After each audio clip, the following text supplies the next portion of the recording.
We'd gone through a period of a distinct lack of success, probably for the last 3 to 4 years down there. Probably had a little bit of a victim and a loser mentality. We also had quite a few younger guys who really needed to step up and take the club somewhere. On top of that, with the joint venture that we just entered into with Assumption, we probably brought in 3 or 4 different groups of players, and it was going to be a bit of a challenge to try and pull all that together. Hence we had a crack at the program. Yeah, there's been a massive improvement.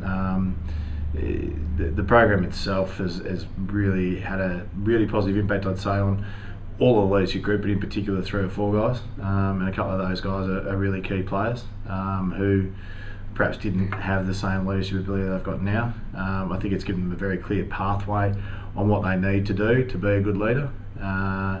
And I think the other thing it does is that it has also created a bit of a competitive vibe amongst the group to really try and achieve whatever it is that they want to achieve. And it's pretty clear that that's trying to win a premiership this year.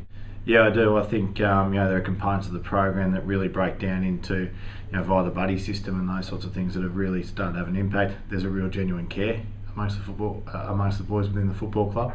We're dealing with issues very quickly, internally. A couple of probably significant ones, where guys have got some issues at home and those sorts of things where they've been dealt with and supported and felt like they're really cared about. I think that makes a massive difference to the footy club, and the footy club I mentioned before about winning premierships, but it's also about being there for one another, and I think that's been a real positive from the program so far. And out of 10, 10 being terrific, 1 being poor, where was the club last year out of 10?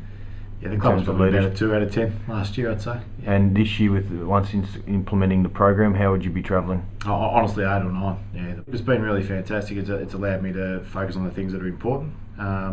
Certainly, it's allowed me to take more of a step back and probably empower a little bit my assistant coaches, which has given them a lot more ownership over where we're at. And I think, but at the same time, you've also sort of kept me on track in terms of making sure that the path that I see for the footy club is the one that we're following, and I think we're going down that path pretty well at the moment.